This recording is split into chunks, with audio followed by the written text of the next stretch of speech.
Welcome back to the Beauty Industry Leaders Podcast.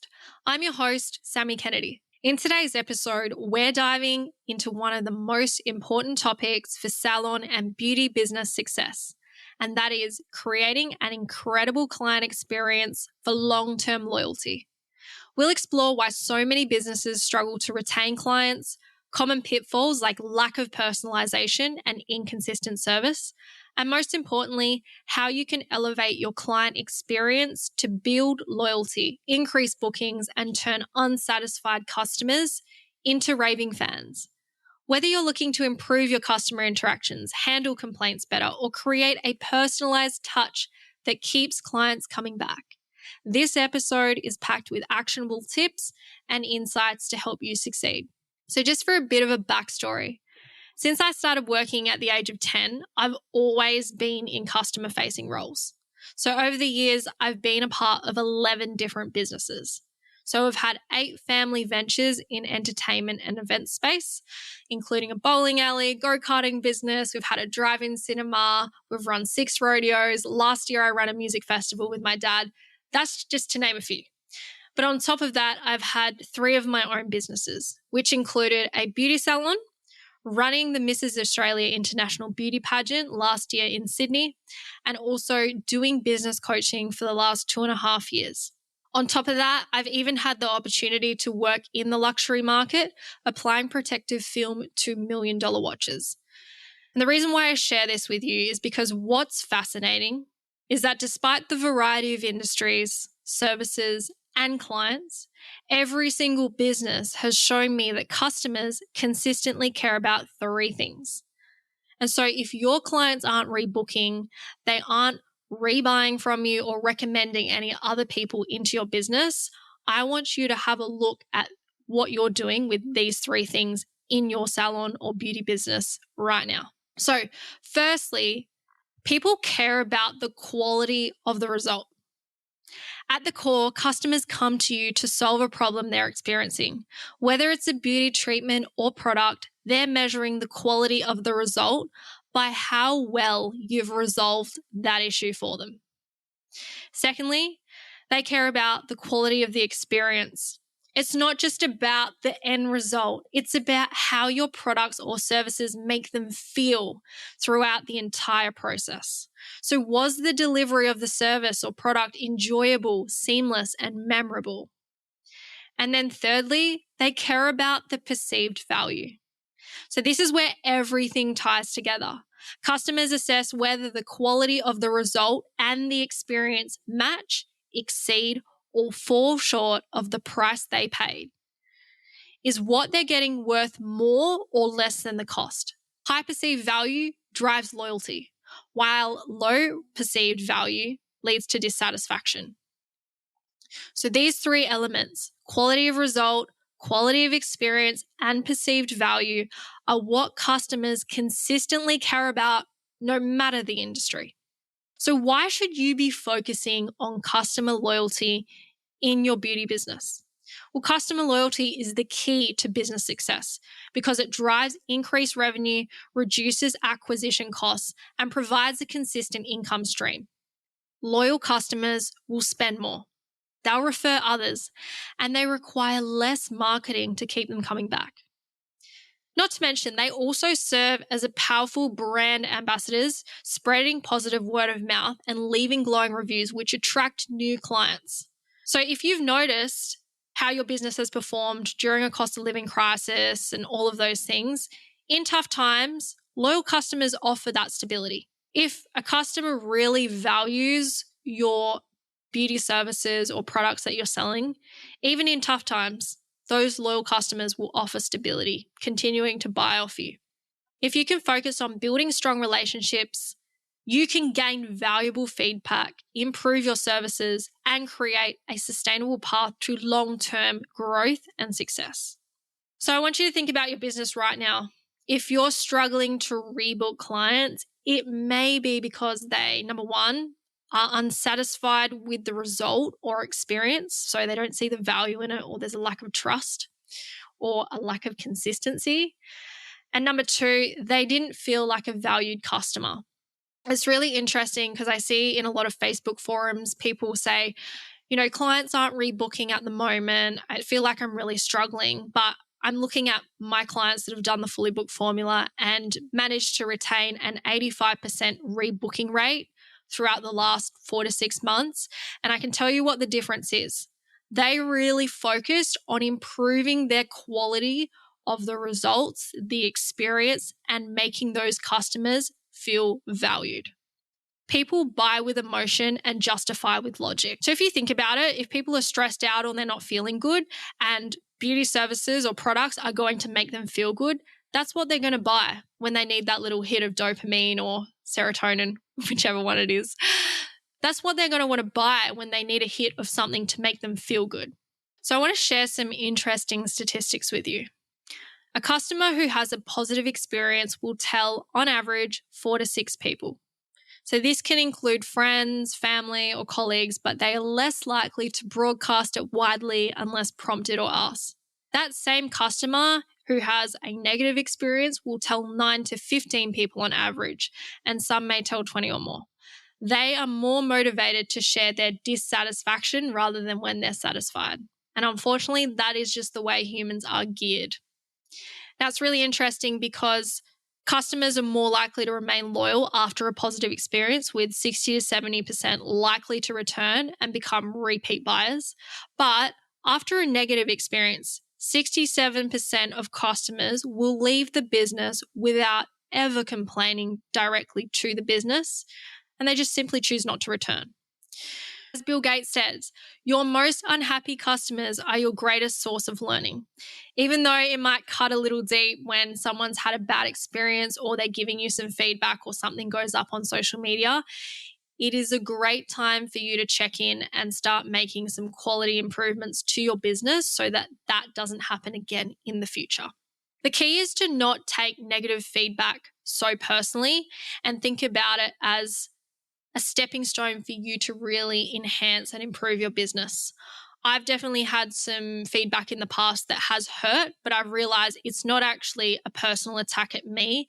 It's actually just genuinely giving me some more information on where I can make better decisions. And I think if you come across with that mindset and that approach to it, it's actually really great getting that feedback, because then you feel more empowered to make better decisions, better quality improvements, and ultimately get better results for your clients, which then leads to the long-term loyalty that we're looking for.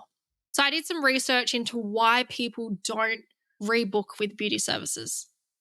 And one of the reasons is inconsistent service quality. So clients expect a consistent experience each time they visit. If there's a difference in the treatment quality, there's different levels in professionalism, or timing can damage trust, or also having poor timing, that can damage trust and lead to dissatisfaction. So consistency is what builds trust. When someone's inconsistent, it creates a lack of trust. On top of that, you've got the lack of personalization. So if a customer comes into your business and they're not really getting that personalized attention or advice to suit their specific needs, they're going to feel undervalued. People don't want a cookie cutter approach. L'Oreal is the biggest beauty company in the world as we know it, and their unique selling point is beauty for each rather than beauty for all. And so it's really focusing on that personalization for that unique client. What is it that they have done in the past? What is it that they're trying to achieve? And then how do you create a beauty service that is tailored towards achieving the goal they're looking for? You've also got poor communication. So if you're not communicating with your clients well, with their appointments, services, pricing, or aftercare, this can lead to frustration and confusion.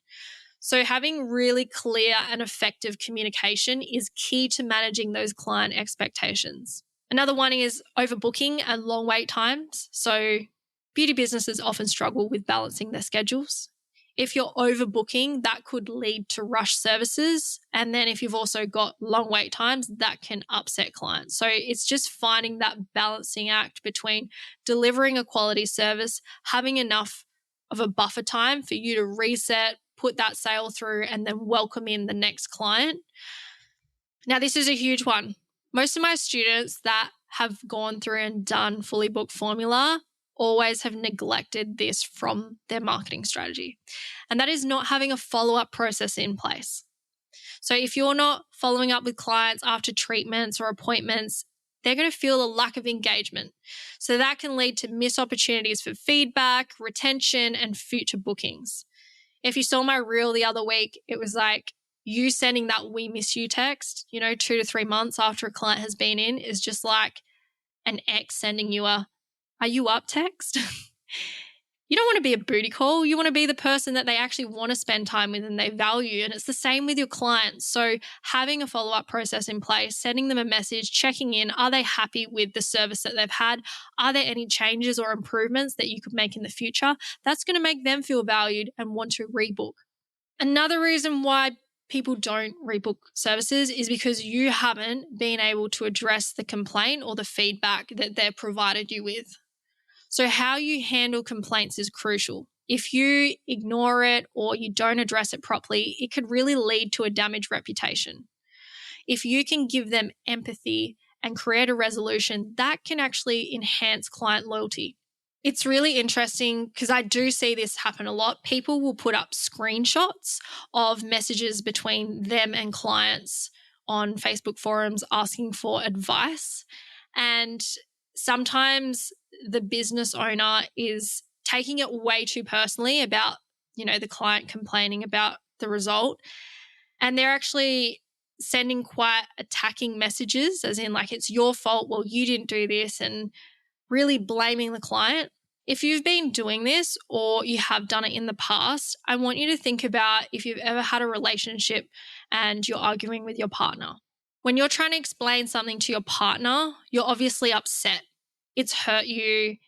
It's made you angry. You're feeling frustrated. And what you want them to do is actually take a moment to listen to you, understand where you're coming from, and help you create a solution. If a customer's come to you and they're not happy with the results of the service or they had a negative experience, instead of getting defensive and having a go at them, I want you to start thinking about, how can I listen?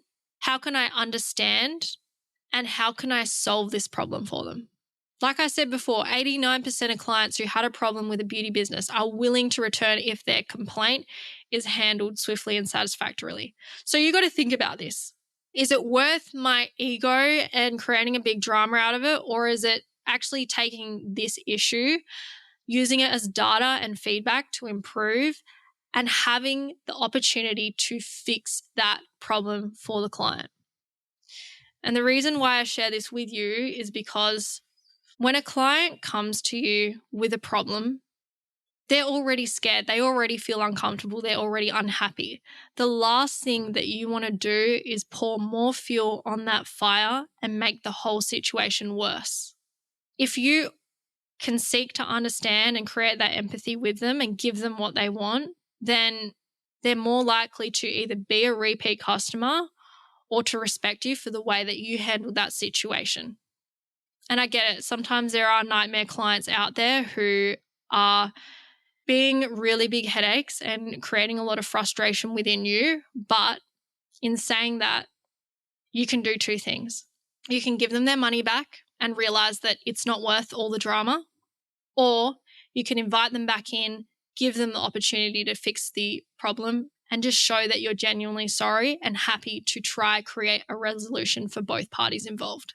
Another thing that I've noticed in the beauty industry is untrained staff. So if you don't have trained staff and they're delivering subpar services, unprofessional behavior, or not properly handling those customer interactions, this can have a negative impact on your business. So if you think about nail salons in the shopping centers, walking into one of those and then having one person do one part of the service, the next person do the next, and you haven't got that same person all the way through, and they don't know what they're doing, that's going to create a level of distrust and lack of confidence, and then you're going to feel uncomfortable as a customer to be buying from this business. So that's why people aren't rebooking for the services, because they feel that the result isn't there. And they're going to feel that the staff that are offering those services aren't actually trained properly. So they're not going to want to come back. So this is also making sure that, if you do have a team under you, that you are investing your time, energy, and resources into ensuring that they are trained properly and can deliver a quality service. And then the last thing, which isn't as common, but it may have a slight impact, is when businesses don't keep up with trends. So clients often are looking for the latest treatments and techniques. They're seeing it all over social media. Kardashians have a big influence. TikTok has a big influence. They see what their friends are getting. And if the beauty professional that they're going to doesn't stay current with the industry trends, they may lose clients to competitors that are offering more advanced services. So these are just things to keep in mind. So now that we understand what it is clients are looking for from a business that they want to remain loyal to, and on top of that, why they aren't rebooking or what may cause them to leave, now we can look at creating a plan so that you can create a loyal customer base of raving fans. So the first step that I get my clients in Fully Booked Formula to do when it comes to creating an incredible client experience is to actually map out what the client experience looks like when someone books in for a service through to being a repeat customer. So if someone books in for a service and the booking system is really overwhelming, it doesn't make sense, they don't know what they're booking in for, already you've created a barrier of resistance. If someone comes into your salon and you're rushing and you're not acknowledging them within the first 5 seconds of them walking the door, they're going to be like, where do I sit? What do I do? I feel uncomfortable. They're not going to feel welcomed. So making sure that as soon as someone's coming into that salon, that you are greeting them, you are making them feel comfortable. You're letting them know what the next steps are. Do they need to wait for a bit? Can they come through? People don't want to feel uncomfortable by not knowing what they need to do. The better that you can manage their expectations by clearly communicating with them, the more comfortable they're going to feel. After coming in, they go into the room. How are you making them feel throughout the treatment? What kind of things are you talking about? What kind of expectations are you setting? How are you educating them? How are you building that rapport? And then after the treatment's finished, or even throughout the treatment, how are you quality checking? Are you asking for their feedback? Are they happy with this? How are they feeling? Making sure that they know what's going on. And also, if they're not comfortable or they feel like they're not getting the result that they wanted, you're able to open up the question and create the conversation to be able to fix the result before they leave the salon. So the key is fixing the problem there and then, not waiting until they've left, put it all over Facebook, let 100 strangers get them even more angry about it, and then come back and have a massive go at you. Now, when it comes to the rebooking process, and I have a framework that I know works really well, it's allowed my clients to have an 85% rebooking rate, which is incredible. It all comes down to how you build that rapport with your customers, what kind of conversations you're having, and really leading the sale with confidence and conviction.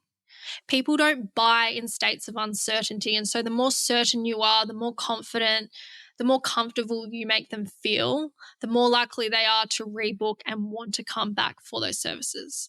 Now, sales is a whole different topic. I'm not going to include it on this podcast episode, but what I want you to know is that when you're going through and offering your client services and then having that whole rebooking and sales process, you need to lead the conversation and set the expectation that you're going to see them in X period of time. That way, they are able to then start thinking about, when am I rebooking? When am I coming back? What is the benefit of me coming back for the appointment? Okay, how do I make space for that? Rather than going home going, oh yeah, that was all right, and forgetting about it. On top of that, after they've had the appointment, how are you following up with them? If it's a first-time client, they've never had this service before, or they've gone a dramatic change, how are you checking in with them? They might be in shock. I know for me, when I went from having really dark brown hair to going really bright blonde with hair extensions, I was in shock. It was such a big change. My face, my hair, everything, I felt so uncomfortable. I didn't even feel happy leaving the salon because there was so much change. But having someone message me, check in with me, see how I'm going a couple days later, By that stage, I'd processed it, I'd liked it, and I was able to let them know, hey, no, thank you, I really do appreciate it. Or even if I didn't like it, it would open up the conversation for me to go, next time, can we please do this? So following up with your clients, getting their feedback, making sure that they're happy with the service, and then prompting them to rebook if they haven't already, those things will also help enhance your customer loyalty. So if you can map out that customer journey from start to finish and make sure that you are focusing on the quality of the result you get for your clients, enhancing the quality of the experience that they have, and also ensuring that the perceived value is high, you are going to attract and retain high-level customers that stay loyal to your brand. So let's say you don't have loyal customers and you're getting some negative complaints and you're not really sure how to deal with it.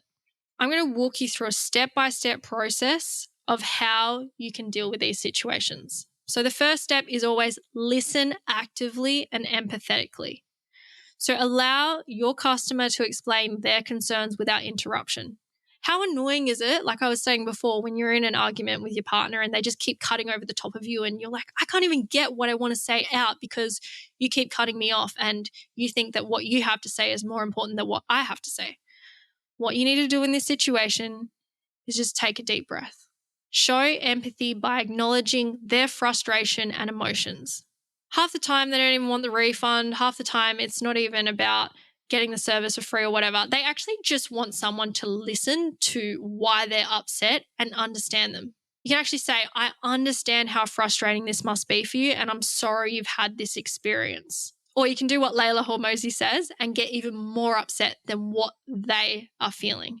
You can say, wow, I'm so angry that this has been the experience you've had as well. Like, I can't believe that you weren't up to standard. And all of a sudden, what you'll notice is even though they're really angry and upset, they'll actually de-escalate and they'll go, oh, well, it's actually not as bad as what you're making it out to be. I just wanted to have the solution, or I just wanted to be able to get this fixed.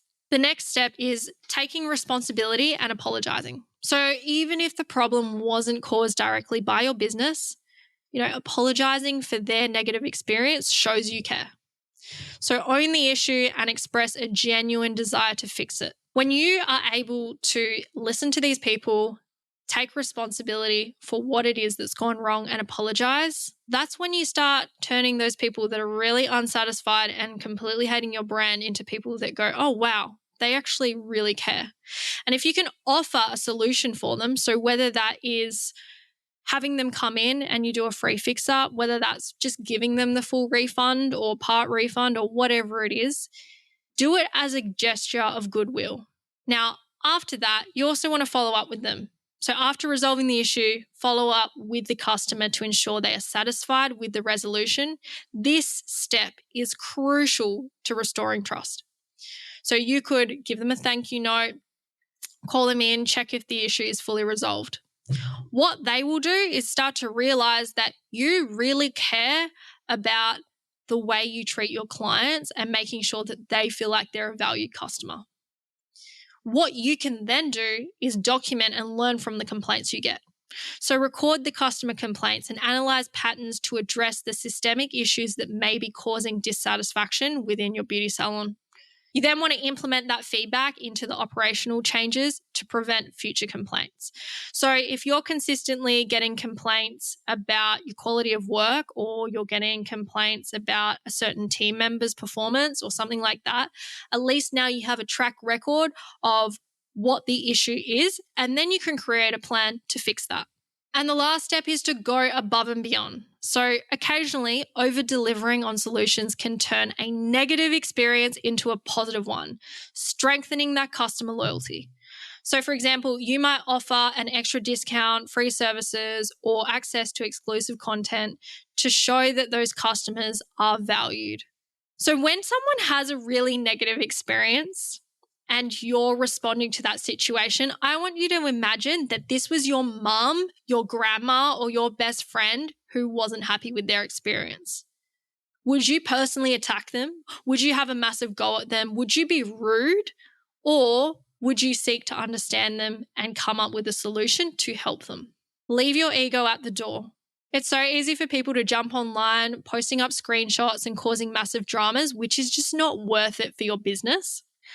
And at the end of the day, you've got to think about, is proving this customer wrong and showing them that I'm right more valuable than the long-term impact of what their negative experience could have on my business? What's going to cost you more? Let that sink in.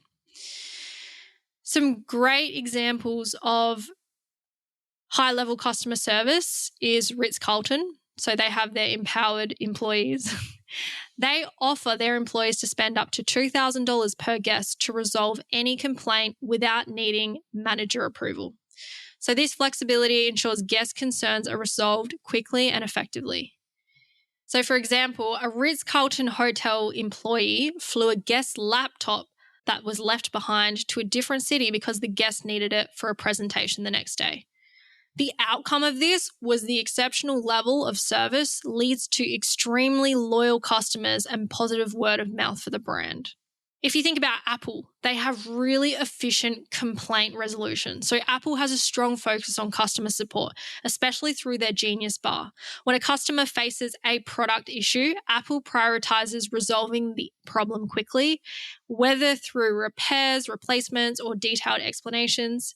So if you were a customer and you brought in a malfunctioning product, Apple will often repair or replace it immediately, even if the issue seems minor, because that creates a seamless and positive experience for its customers. And the customers then leave with renewed trust in the brand despite the initial negative experience. So let's say you're a beauty business and you receive a complaint that a customer's skin had a negative reaction after a facial treatment. Here's how the issue can be resolved using the best practices. So step 1 is to actively listen. Let them tell you about how they're feeling, what the problem is, what they think went wrong, and just listen to them. And then you will say something like, I'm so sorry to hear about the reaction. Can you tell me a little bit more about what happened so I can understand fully and help? Step 2 is to take responsibility and apologize. So I'm so sorry that this has happened after your treatment. We really care about your experience and want to make it right. Step 3, you would then offer a solution. So offer a full refund or a follow-up complimentary treatment tailored to their needs with certain products that you know will help. You may also suggest scheduling a skin consultation to prevent further reactions. And then step 4 is to follow up. So call or email the customer a few days after the resolution to check if their skin has improved and if they are satisfied with the solution. And you may choose to offer a discount or a value add on their next visit as a gesture of goodwill. To recap on today's episode of creating an incredible client experience for long-term loyalty, you want to focus on these 3 things. Number 1, the quality of the result. Number 2, the quality of the experience. And number 3, the perceived value. Your next steps from there are to then map out your client experience or customer journey from start to finish, ensuring that you have touch points where they are feeling valued, where they are feeling that their experience is being enhanced, because that is what will drive the long-term loyalty. And then on top of that, if a customer isn't happy, if they have a negative experience with your business, knowing how to improve their situation by listening actively, taking responsibility and apologizing, offering them a solution, and then following up with them afterwards. I trust you found value in today's episode. There was a lot to unpack there, but understanding how you can create that incredible customer experience and build that long-term loyalty will really help us when we focus on growing the business, getting more clients in, because there's no point getting heaps of new clients into your business if you can't actually retain them. Thank you so much for tuning in to today's episode. I hope you have an incredible week ahead, and I will catch you next week. Audience exclusive.